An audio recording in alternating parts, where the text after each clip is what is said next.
बस सातों पेड़ियाँ अपने चढ़ने की हिम्मत है तो मुक्ति हो जाए। सब बताइए थोड़ी देर है सब मेरे में धर्म में चल गया है। जब जगह ने पेड़ी इसी मेरी है, यानी मुक्ति की 7 पेड़ी। सातों पेड़ी जो को पार करे वो मुक्ति पावे। वो आज भी अध्याय को नाम है बोलो शंकर भगवान की, माता पार्वती की। रामायण के 7 कांड मनुष्य की उन्नति की 7 सीढ़ियाँ हैं। तुलसीदास जी महाराज ने एक एक कांड को सोपान नाम दिया है।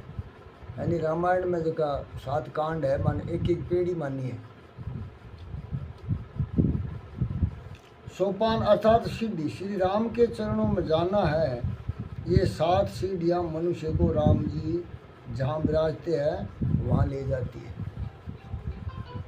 राम जी के चरणों में ले जाती है। श्री एकनाथ महाराज ने कहा है कि एक के पीछे एक कांड के नामकरण में भी रहस्य है।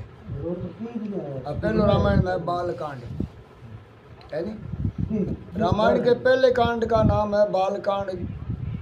तुमको भक्ति मार्ग में आगे बढ़ना हो तो तुम बालक जैसे बनो। क्या अगर भक्ति मार्ग में अपन चालना है तो अपनो स्वभाव बच्चे पर। जगत में तुम्हारा ज्ञान बढ़े, मान बढ़े, परमात्मा तुमको अतिशय धन दे, खूब सुखी करे, तो भी मन से बालक बने रहो।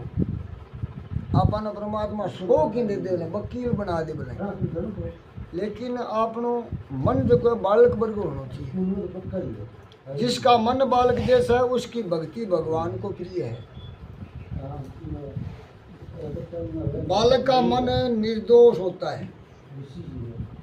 बालक के मन में विकार नहीं, वासना नहीं, मान नहीं, मोह नहीं। बालक को कोई धोखा दे और बालक रोने लगे तब कोई उसको पेड़ा देवे तो बालक भूल जाता है। वो भी काल में साल धोखो करी हो ये बात ने बच्चों भूल जे, 2 टॉफी दे दो वो राजी। इसने मुझे धोखा दिया, ये बेचारा पेड़ा लेने को दौड़ जाता है। तुम्हारा कदाचित कोई अपमान करे और वह तुमको प्रभु का प्रसाद दे तो भी लेने को तैयार नहीं होगी। अब आपने कोई अपमान करे भलो बुरो अपन के कह देर वो दूसरे अपन कह प्रसाद है तो ले लेगी, कौन लेनी। अब बैठा पा कौन सोचा भी चलो अंत वो तो आदमी तो काम को नहीं, पर भगवान को प्रसाद दे ले लिया। अपने मन में आवे कौन। बालक का मन अमान है, यानी माननीय आवश्यकता को नहीं मिले, उसे अभिमान का स्पर्श नहीं। बालक को कपट करने की बुद्धि नहीं, झूठ बोलने का ज्ञान नहीं। उसे तो किसी समय माँ या बाप झूठ बोलना सिखा देते हैं। बच्चन आपा सिखावा झूठ बोलना तो भी वह झूठ बोलता है। बालक को असत्य बोलना आता नहीं। बच्चे ने झूठ बोलना आवे को नहीं। एक बार ऐसा हुआ कि गर्दनी ने जंगल में से देखा कि सेठ उगाई करने आ रहा है। सेठ आपकी उगाई करने खतरा है।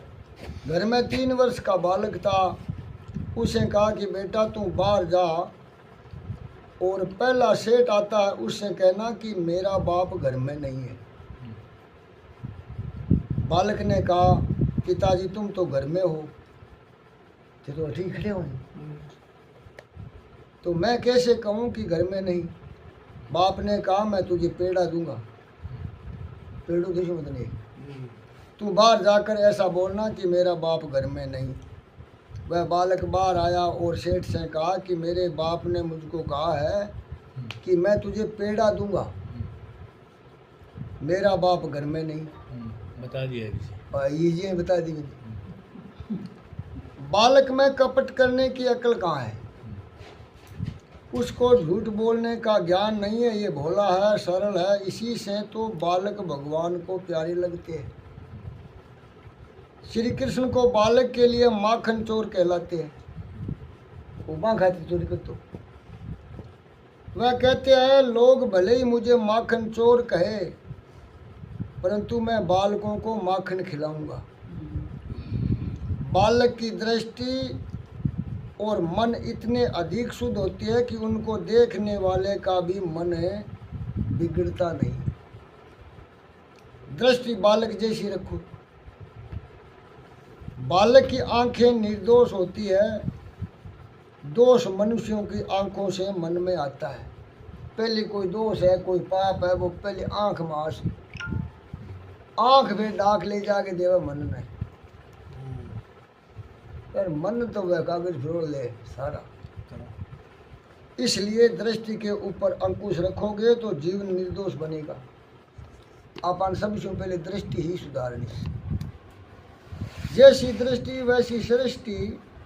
बालक की जैसी निर्दोष निर्विकार रखोगे, राम जी के स्वरूप को पहचान सकोगे। आप अपनी दृष्टि बच्चे भर की रखांगा तो आप परमात्मा ने समझ लाना। राम जी को घर में पधराना हो तो तुम हृदय से बालक बनो।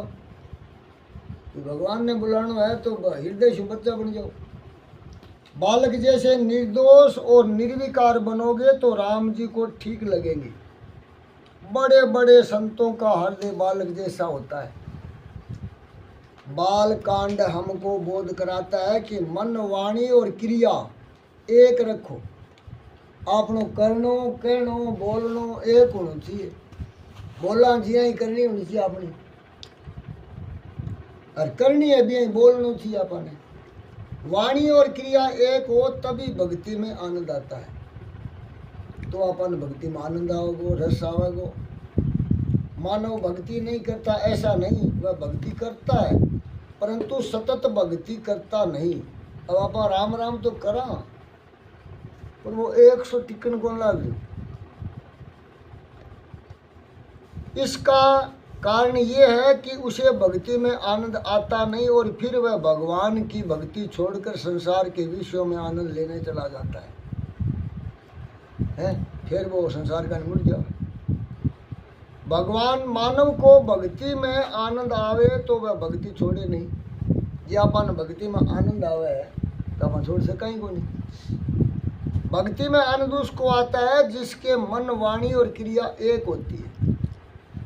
मन, वाणी और क्रिया, क्रिया मानी करनो, आपनो करनो, बोलनो, सोचनो एक होना चाहिए तो भक्ति में पाने आनंद आसे। मन में जो है वह बोलो और जैसा बोलो वैसा आचरण रखो, वैसी क्रिया करो। मनुष्य वाणी में मिठास रखता है, बोलने में मीठो है, परंतु इसके मन में बहुत मिठास नहीं होता। इसके मन में तो अनेक कड़वाहट होती है, पाप होता है, परंतु मन का पाप वह छिपाता है। छिपा बोले हैं ये बात थोड़ी है। वह बोलता है कुछ और करता है कुछ। ये कारण ही आपने भक्ति में आनंद को नहीं आवे। जब आप टीका को अध्याय पूरा को दिशी। और बालकांड कहता है कि तुम बालक जैसे बनो। बालक का मन, वाणी और क्रिया एक होती है। बालक में छल कपट नहीं होता। बालक निरअभिमानी होता है। तुम्हारा ज्ञान बढ़े परंतु सावधान रहना कि ज्ञान का अभिमान तुमको स्पर्श न करे। अपने ज्ञान हो जाए अच्छी बात है, पर अपने ज्ञान को घमंड नहीं होना चाहिए। जे ज्ञान को घमंड है तो ज्ञान डूबो देगा अपन। इस जीव के पास अभिमान करने जैसा कुछ है भी नहीं। अगर आप सोचा नहीं तो घमंड करने वाली कोई वस्तु आपने करने है भी कोई क्या पर करा, फिर भी बहुत अभिमान करता है। फिर भी बहुत तगड़ो मैंने सब छोड़ना सहज है, परंतु अहंकार छोड़ना बहुत कठिन है। ज्ञानीपन रख कर भक्ति करोगे तो भक्ति नहीं हो सकेगी। मैं ज्ञानी हूँ, मैं जानकार हूँ, यह करके आप भक्ति करेंगे तो भक्ति सफल हो जाएगी। भगवान के पास बालक की तरह अज्ञानी बनकर जाओ। अज्ञानी बालक के माता पिता उसको बहुत ख्याल रखते हैं। अब बच्चों शानो ने वह समझदार ने तो कितनी नहीं रखा माओ बापू। पढ़े लिखे बालक की चिंता माता पिता उतनी नहीं करते। अगर है ये कुछ तोड़ फोड़ लेगा ऐसा, इस बात की ओर से उनको निश्चिंतता होती है। बालक शानो जैसो हो जाता अपन ओ की तोड़ ले, वो की फोड़ ले, वो अखड़ी पड़ गया, वो आखड़ जाओ, आ बात अपन फिर